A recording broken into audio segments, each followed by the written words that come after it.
Hi guys, I'm Ahana and welcome back to my channel. Now, in today's video, I'm going to be doing a bit of a story time. And in particular, I'll be talking about why I dropped out of my physics degree at Imperial College London. Now, before I dive into the story, you may be a little confused as you might have actually seen my graduation pictures on my Twitter or LinkedIn. The reason for this is even though I did drop out, I actually did fulfill the requirements to graduate with a bachelor's degree, as I did a couple of extra modules early on in the degree. I still didn't have enough credits to graduate with the integrated masters that I did originally sign up for, but I did ultimately get a bachelor's degree out of it. But still, I was only 6 months away from finishing the degree, so why didn't I finish it? Well, it's a long story, so strap yourself in. It all starts with my childhood. Growing up, I always wanted to be a physicist. Right from the age of around 8 or 9, I would spend hours sat on my windowsill staring up at the stars and just wondering about how this all worked. I'd spend hours writing pages and pages of questions for my primary school science teacher. I developed the passion really early on and actually stuck with it throughout my teens.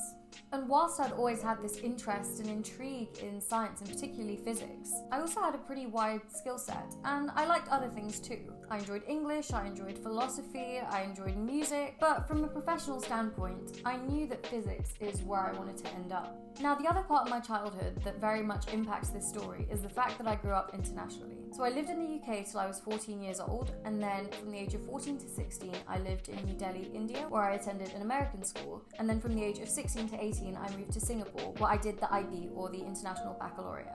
Now, for all those years where I was in one school system in the UK, not to brag, but I was really good at maths, and it was probably my favourite subject. However, as I was moving around internationally and constantly changing curriculums, it became clear that holes were starting to appear in my maths knowledge, just because when I'd moved to one school, they'd already covered a topic that I hadn't learned, so I never really caught up on certain things that I was missing.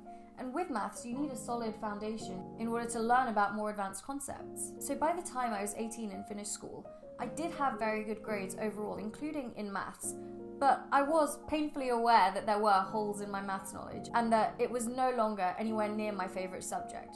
Physics was certainly my favourite subject once I was able to study it exclusively in the IB, and maths was probably one of my least favourite subjects at that point. So when it came to applying to university, given that I knew I wanted to study physics, I wanted to be in an environment which was very scientific and really good at this sort of subject. And so I remember when I had my interview at Imperial and I came to the UK for it and I met some of the existing students and professors, I absolutely fell in love with it. It was exactly what I wanted. So you can imagine when I got in, I was over the moon. It was my dream come true, my dream university for my dream subject. I didn't think it could get any better than that. And especially because I'd loved physics from such a young age, I really felt that I was on track to achieve what I'd always imagined I would and become a physicist. And the other thing with a lot of top universities is that oftentimes people will warn you, oh, you were the smartest in your school, but be prepared to have your ego knocked when you go to this top university because everyone's going to be the smartest in their school. But the thing is, the high school that I went to in Singapore was very competitive, and I was already used to not necessarily being the best and the greatest. But I was certainly amongst the top students there, and so I felt pretty confident about coming to Imperial that, I've already seen really smart students, some of them have even also come to Imperial. I should be fine here. So I started uni full of academic confidence, and surprise, surprise, with all these holes in my maths knowledge, I struggled. From the first week of the first term itself, there was so much assumed knowledge that had been covered in A-level further maths that hadn't been covered in the curriculum that I came from, which was IB higher level maths. To give you an example, we dove straight into solving second order differential equations, and I didn't even know what a differential equation was. I had literally just about learned how to differentiate, let alone understand the concept of a first order differential equation, let alone understand what a second order differential equation was. And it just wasn't really explained, it was assumed that you knew this. And because information was being thrown at us left, right and centre, there was so much to learn really from day one of uni. And physics is also notoriously one of the harder courses, so I didn't really have time to play catch up because there was so much new information being thrown at me from every angle that I didn't have time to go and learn what the differential equations were to try and keep up with the lectures, but at the same time I couldn't keep up with the lectures because I didn't understand what on earth the professors were talking about. As you can probably guess, things spiraled, they got worse and worse and worse with me not understanding things and feeling like I was falling behind. I started to get really anxious about tutorials where I'd have to solve problems with my peers because I knew I just couldn't solve the problems on the problem sheets. The other unfortunate, or I mean it's fortunate or unfortunate depending on how you look at it, but in the UK for a lot of degrees the first year doesn't count. That is not the case with Imperial Physics. Every year of the degree counts. So first year exams came along, and for the first time in my life, when doing practice papers before the exam, I would get severe panic attacks because I just didn't even know how to attempt the problems. And the worst part was, it wasn't through a lack of trying, it wasn't because I'd spent my whole first year partying. The thing that made it even worse was that because I knew I was falling behind, I withdrew from all extracurriculars and societies. I didn't party, I didn't go out and make all the friends I should have in first year. I was just sat in my room trying to get better at physics, and the results just were not showing. So when first year exam results came out, I was absolutely devastated. Now, by some miracle, I didn't actually fail any of the exams, but to give you context, 40% is the pass mark. Now, the heaviest exam of our first year was our maths exam, and in my maths exam, I scored 45%, and I was pretty close to failing it. So even though I'd done mediocre in the other exams, this was the heaviest. Now, also in the first year of my degree, even though I was so fixated on grades and exams and actual physics, being in London, I knew there were internship opportunities, and I didn't really think of myself as that career-driven at that time. But I had friends who were applying to spring internship programs, and so I kind of just did the same thing and was very fortunately accepted to a top investment bank for a technology spring internship. But the sad thing was that I was so fixated on grades, and to be honest, I felt like all my friends were so fixated on grades. I felt a real culture of just obsession with the subject, which is great if you want to go into research, and it's not great if you're not doing so well, that even though I'd secured a really competitive internship, I just didn't feel proud of it at all because I was still doing so badly at the degree itself. So second year came along and I continued to feel incredibly anxious about my academics. But I decided that I could not go on like this without doing anything outside of physics because it would just destroy my own mental health. So I signed back up for the societies that I was interested in. I started playing with my rock band again. I was playing League of Legends. I got involved in a lot of charity fundraising work. This definitely helped. But the second year of Imperial's physics degree is notoriously difficult. And they've actually changed it since my cohort went through it and put more content into the first year because there was just too much in the second year. So given that second year is supposedly the hardest year of this entire degree program, I was still really suffering going through it. But again, as I was struggling along with the degree, in my second year I managed to score 2 investment banking spring internships and another summer internship in a top investment bank. But I was still so up in my head that I didn't see them as achievements, and I would still just feel like I was dumber than everyone around me, and what did it matter that I could get these opportunities because I was still just struggling so much with my degree. The other thing that was also clear to me at this point is when I was talking to the PhD students and the professors at Imperial, whilst I held the utmost respect for them, I just couldn't relate to them. And their priorities and the way they looked at problems just didn't resonate with me.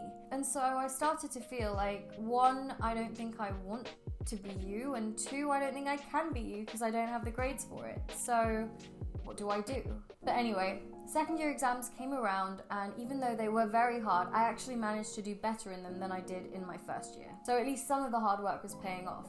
And the biggest thing that I was worried about was actually if you signed up for the 4-year integrated master's degree and didn't get better than a 2-1, they would basically kick you onto the 3-year bachelor's program instead. And I was terrified of that happening to me. So managed to get the grades I needed to, in spite of my first year weighing me down still. And I stayed on the 4-year program, which did give me some confidence at least.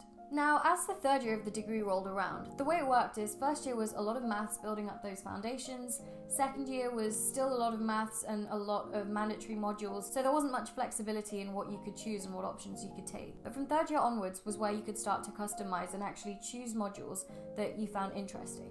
So I swerved as much maths as I possibly could and chose modules that I actually found interesting. Simultaneously, in my third year, I'd already secured 2 more summer internships in top investment banks for the following year. I was working in my first startup job alongside university. My extracurriculars were going really well. I was now president of Imperial's fundraising society, and I was also looking at other careers. So I was able to get to final round interviews at the top consulting firms and hedge funds. And the more holistic work I did, the less I just fixated on my grades, the happier I started to feel, and ironically, the more successful I think I became.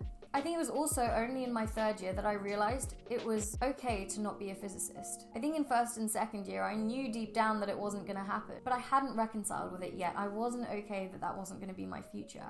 But by third year I realized that actually I do have other skills that are valuable, and even if this isn't the path that I'm going to end up on, even though it's what I thought I would, that's actually okay. So third year exams rolled around, and ironically these were my best exams ever. I actually did quite well, and more importantly I was in a far better place mentally. And I wish I could say that my grades and the degree didn't affect me, but it did. The reason I think I was also better mentally is because I knew I had a good grad job waiting for me, and I knew that I'd already achieved the grades to get that grad job. So even if I did as badly as I did in my first year in my final year, I would still get the grades to meet my condition for the job that I had secured, which obviously relieved a load of pressure. So it was actually the summer after my third year that I started working on my own startups, and I talk about this more in the How I Got Into YC video, so check that out if you haven't already. But to cut a long story short, the opportunity arose to actually work on my startup full-time, but it was 6 months before the degree finished. Now, I've also made a video on why I turned down my grad jobs, in which I outlined some of my own personal circumstances and the pros and cons of a banking or traditional career versus a startup career. But to recap my own personal circumstances at the time, because I don't for 1 second encourage everyone to just drop their degrees and run after a startup.